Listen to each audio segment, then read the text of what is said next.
बिस्मिल्लाहिर्रहमानिर्रहीम। अस्सलाम वालेकुम नाजरीन, मैं औराना फैसल एडवोकेट और मैं अपने यूट्यूब चैनल के जरिए आपसे मुखातिब हूँ। नाजरीन, सबसे पहली दरखास्त तो ये होगी कि वो अहबाब जिन्होंने चैनल सब्सक्राइब नहीं किया, मेहरबानी फरमाकर वो चैनल सब्सक्राइब कर लें ताकि आने वाली वीडियोस आसानी से आप तक पहुंच रहे।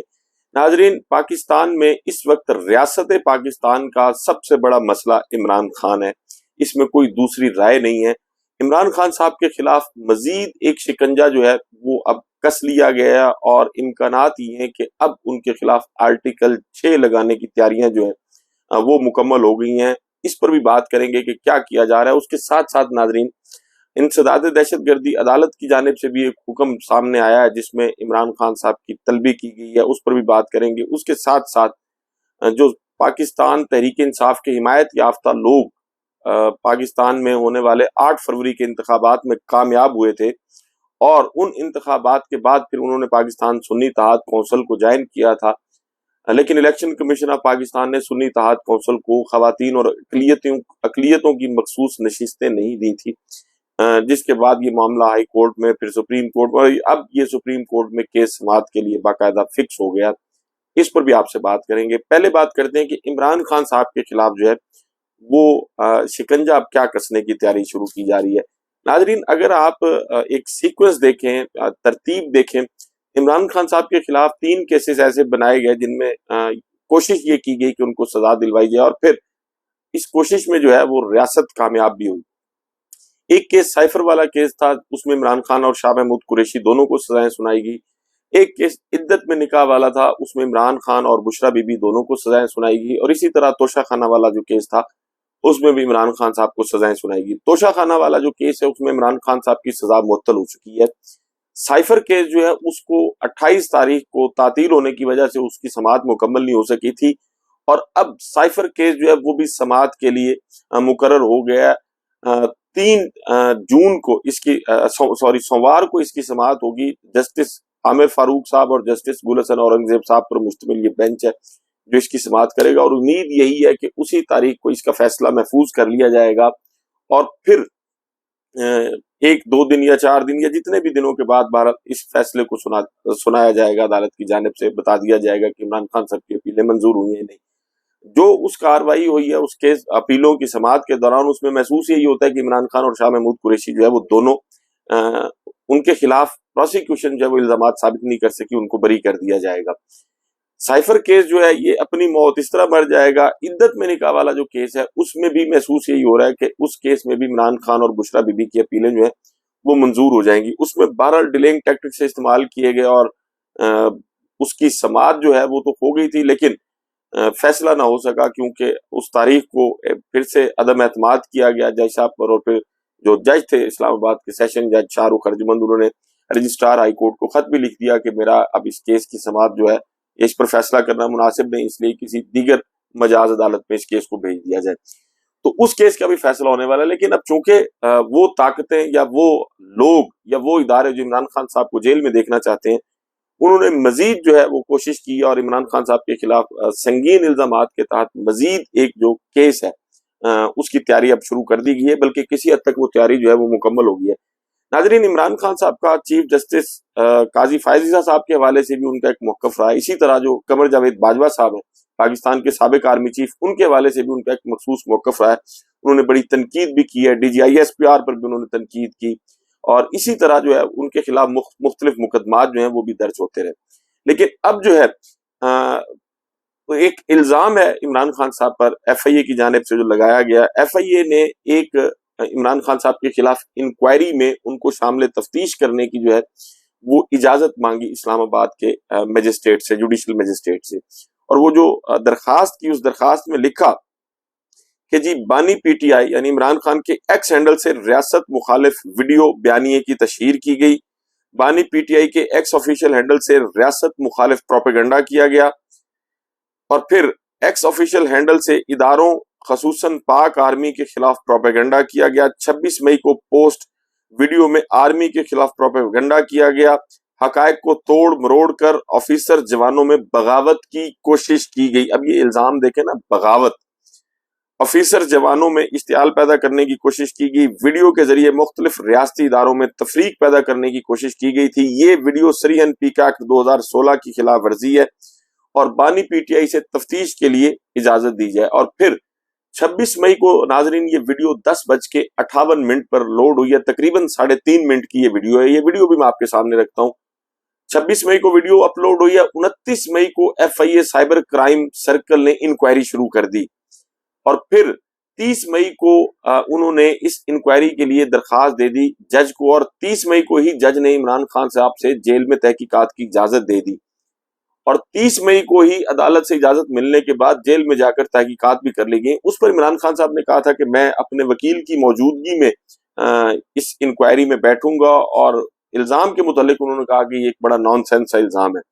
अब ये इतनी तेज रफ्तारी दिखाई गई है FIA की जानिब से, क्या बाकी केसेस में भी ये ऐसा ही होता है?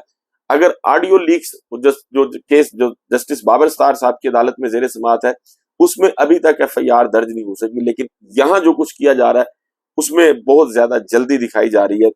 अब वो वीडियो जिसके मुतालिक ये कहा जा रहा है कि ये इमरान खान के अकाउंट से इसको जो है वो अपलोड किया गया और उसमें रियासत मुखालिफ बयानिया था, ये जरा सुनिए इस वीडियो में कहा क्या गया। मुक्तदरा ने हमेशा शेख मुजीबुर रहमान को गद्दार बनाकर पेश किया, लेकिन मुल्क तोड़ने के असल जिम्मेदार फौजी हुक्मरान जनरल याहिया और उसके हवारियों के मकरू किरदार का कभी जिक्र तक नहीं किया। आइए जायजा लेते हैं कि जनरल याहिया और शेख मुजीबुर रहमान में से असल गद्दार कौन था। शेख मुजीब मशरकी पाकिस्तान का अक्सरियती मुंतखब नुमाइंदा था। जनरल याहिया पाकिस्तानियों के हकूक का गासिब था। शेख मुजीब पाकिस्तान ही में रहने का ख्वाहिशमंद था। जनरल याहिया मशरकी पाकिस्तान को बचाने की कोई नीयत न थी। शेख मुजीब जमहूरी असूलों के ऐन मुताबिक अक्सरियती जमात को इक्तदार की मुंतकली का मुतालबा किया। जनरल याहिया अपनी कुर्सी बचाने के लिए इक्तदार की मुंतकली का कोई इरादा न था। शेख मुजीब बिलाखिर गिरफ्तार कर लिया गया। जनरल याहिया अपने ही हमवतन बंगाली भाइयों पर बदतरीन क्रैकडाउन और खूनरेजी की। शेख मुजीब सिविलियन होते हुए मिलिट्री कोर्ट से सजा दिलवाई गई। जनरल याहिया उस वक्त की दीगर अस्करी क़यादत के साथ मिलकर मशरकी पाकिस्तान लूटता रहा। हमूदुर रहमान कमीशन रिपोर्ट में पाकिस्तान के दो लख्त होने का जिम्मेदार, इखलाकी दिवालियापन का शिकार, करप्ट और बुज़दिल जर्नैलों को करार दिया गया है।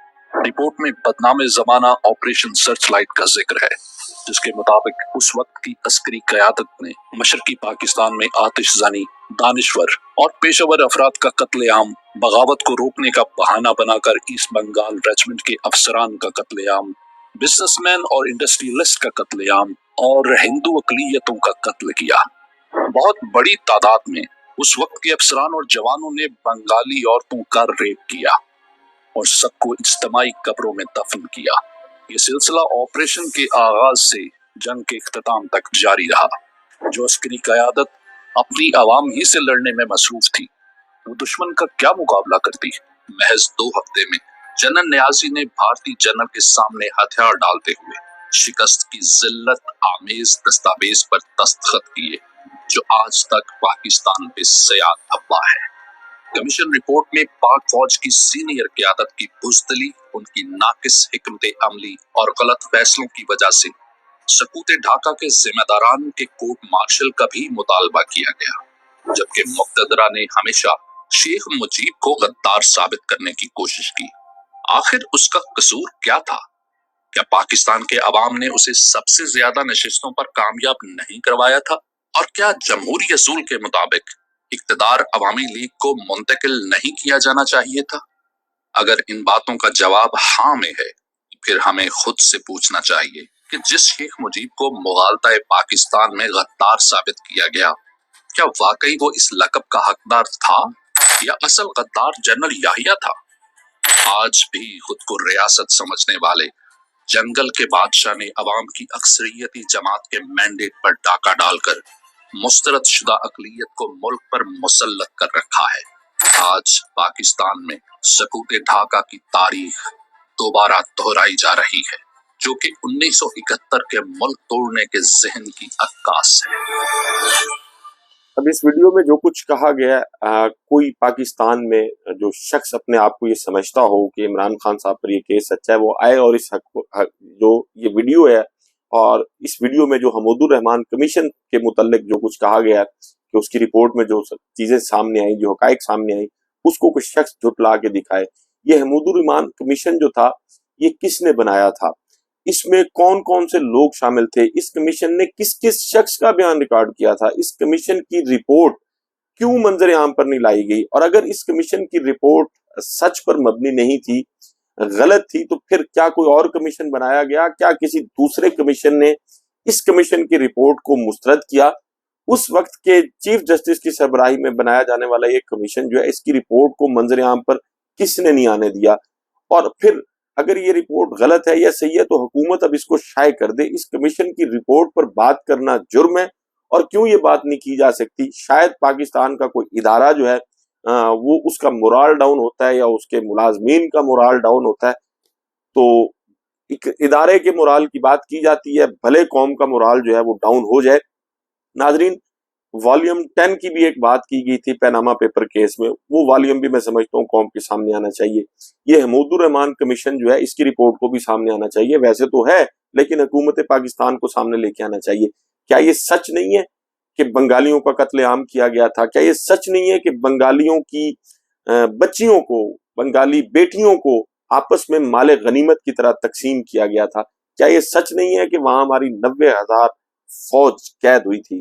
کیا یہ سچ نہیں ہے کہ مجیب الرحمان اکثریت کے باوجود پاکستان کے ایک ایک طاقتور بندے کے پاس جاتا رہا کہ جی آپ اقتدار انتقال جو ہے اس کا مرحلہ خوش اسلوبی سے مکمل کرائیں، اور وہ لوگ جنہوں نے انتخابات جیتے ہیں ان کے حوالے اقتدار کیا جائے؟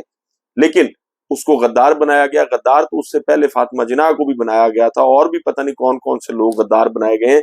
آپ نے تو 28 مئی جس کا کریڈٹ یہ نواز شریف صاحب لیتے ہیں، وہ ڈاکٹر عبد القدیر خان، اس کو بھی آپ نے غدار بنا دیا تھا، اس کی بھی ویڈیو ریکارڈ کرا دی تھی۔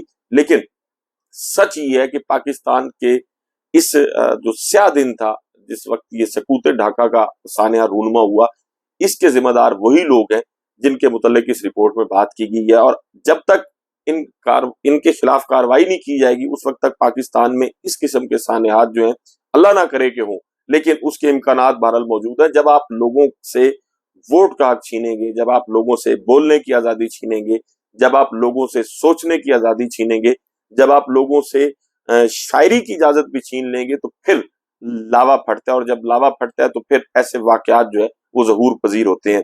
اس کے ساتھ ساتھ ناظرین، ایک اور بڑا اہم case supreme court of Pakistan میں سماعت کے لیے مقرر ہو گیا۔ چیف جسٹس قاضی فائز عیسیٰ صاحب کی سربراہی میں 13 رکنی بینچ جو ہے اس کیس کی سماعت کرے گا، اور کیس یہ ہے کہ پاکستان تحریک انصاف کے حمایت یافتہ لوگ جب انتخابات میں جیتے اور پھر اس کے بعد انہوں نے سنی اتحاد کونسل کو جوائن کیا، تو سنی اتحاد کونسل کی درخواست کے باوجود مخصوص نشستیں سنی اتحاد کونسل کو نہیں دی گئی تھی۔ تو اب اس کیس کو سپریم کورٹ نے باقاعدہ سماعت کے لیے مقرر کر لیا، اور 13 ججز پر مشتمل جو ہے وہ ایک بینچ بھی بن گیا ہے، جس بینچ نے اس کیس کی 3 جون کو سماعت کرنی ہے۔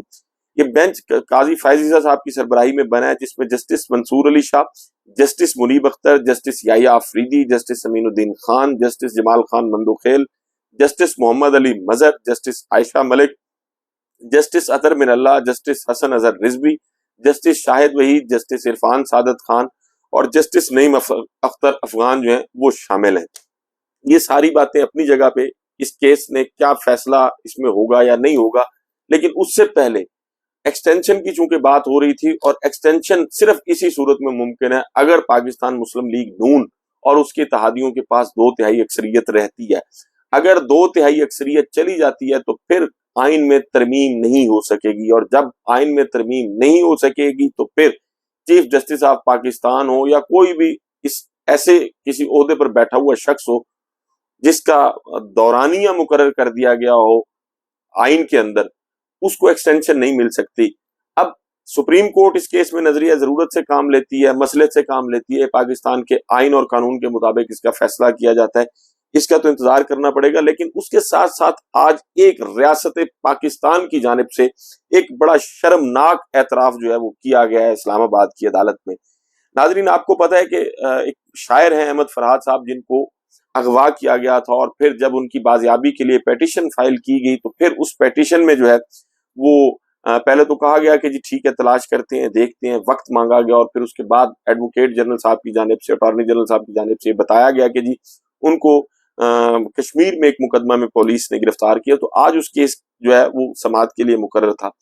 तो आज उसमें जो एडिशनल एडवोकेट जनरल है वो पेश हुए, उन्होंने कहा कि जी वो ये वफाक के जो प्रोसिक्यूटर थे उन्होंने कहा कि जी आजाद कश्मीर में एक थाने में वो उनका रिमांड हो चुका है, जिस्मानी रिमांड, और वो जिस्मानी रिमांड पर हैं और इसलिए उन्हें इस्लामाबाद पेश नहीं किया जा सकता क्योंकि आजाद कश्मीर इलाका गैर है और गैर मुल्की जो है उस अदालत के मुताबिक या पाकिस्तान जो है उसमें वो गैर मुल्की जो कोई शख्स है अगर तो और वो किसी गैर मुल्क में है तो फिर उसको पेश नहीं किया जा सकता। ये एक शर्मनाक एतराफ किया गया है और ये बताया गया रियासत की जानिब से कि जी जो कश्मीर है वो एक गैर मुल्क की रियासत है। एक तरफ तो ये कहा जाता है कि कश्मीर गैर मुल्क की रियासत है और जब पिछले दिनों कश्मीर में आजाद कश्मीर में मुजफ्फराबाद और दीगर कुछ जगहों पर लोगों ने एहतजाज किया था और उसमें तोड़ फोड़ भी हुई थी, तो उसमें पाकिस्तान से रेंजर जो है वो कैसे दाखिल हो गई थी, क्योंकि एक गैर मुल्की जो इलाका जिसका पाकिस्तान से कोई ताल्लुक नहीं है तो उसमें पाकिस्तान की रेंजर कैसे दाखिल हो गई थी, जबकि उस गैर मुल्की वजीर आजम ने ये कहा था कि उन्होंने रेंजर को नहीं बुलाया। तो आज मैं समझता हूँ रियासत पाकिस्तान की जानिब से ये बड़ा शर्मनाक काम किया गया। वो कश्मीर जिसके मुतल्लिक ये कहा जाता था कि कश्मीर बनेगा पाकिस्तान, और वो कश्मीर जिसके मुतल्लिक कायद आजम रहमतुल्लाह अलैह ने कहा था कि कश्मीर पाकिस्तान की शहर है, आज रियासत के जो नुमाइंदे हैं अदालतों में वो ये कह रहे हैं कि जी वो एक चूंकि गैर मुल्की अदालत है और गैर मुल्की इलाका है इसलिए उनको इस्लामाबाद में पेश नहीं किया जा सकता। ये सारी चीजें इंतहाई अफसोसनाक है। उसके साथ साथ नाजरीन सुप्रीम कोर्ट ऑफ पाकिस्तान जो है वो तो इमरान खान की तस्वीर का या वीडियो का बोझ नहीं बर्दाश्त कर सकी थी, लेकिन आज एक इंसदाद दहशतगर्दी की अदालत से इमरान खान को तलब करने का हुक्म जो है वो जारी कर दिया गया है। रोबकार जारी कर दी गई है कि इमरान खान को 28/6/2024 को अदालत में पेश किया जाए। अब 28/6/2024 को पेश किया जाता है या नहीं, इसका अंदाजा लगाना बहुत ज्यादा मुश्किल नहीं है। माजी में भी इस किस्म के अहकामात पर ये होता रहा कि जी सिक्योरिटी थ्रेट्स हैं उनको पेश नहीं किया जा सकता, वीडियो लिंक के जरिए उनको शामिल कर लिया जाएगा समाअत में, लेकिन फिर वो ऐन वक्त पर जो है वो वीडियो लिंक के जरिए भी नहीं शामिल किया जाता था। तो अब भी इम्कान यही है कि इसमें इमरान खान साहब को जो है वो पेश नहीं किया जाएगा, क्योंकि मुल्क की सबसे बड़ी अदालत में बैठा हुआ सबसे बड़ा जज चीफ जस्टिस ऑफ पाकिस्तान वो इमरान खान साहब की तस्वीर या वीडियो जो है वो वायरल होने का बोझ बर्दाश्त नहीं कर सके और उन्होंने लाइव स्ट्रीमिंग या बराह रास्त नशर करने से सुप्रीम कोर्ट की कार्रवाई को, और सिर्फ वो नहीं थे, उनके साथ 3 जजेस और भी शामिल थे। तो जहां रियासत जो है वो अपनी तमाम तर सरगर्मियां, अपना तमाम तर जोर, अपने तमाम तर वसाइल सिर्फ एक शख्स को माइनस करने पे लगा दे तो फिर ऐसी रियासत का अल्लाह ही हाफिज होता है। नाजरीन आपसे मुलाकात होगी अगली वीडियो में। अपना और अपने इर्द गिर्द के लोगों का बहुत ख्याल रखिएगा। अल्लाह हाफिज।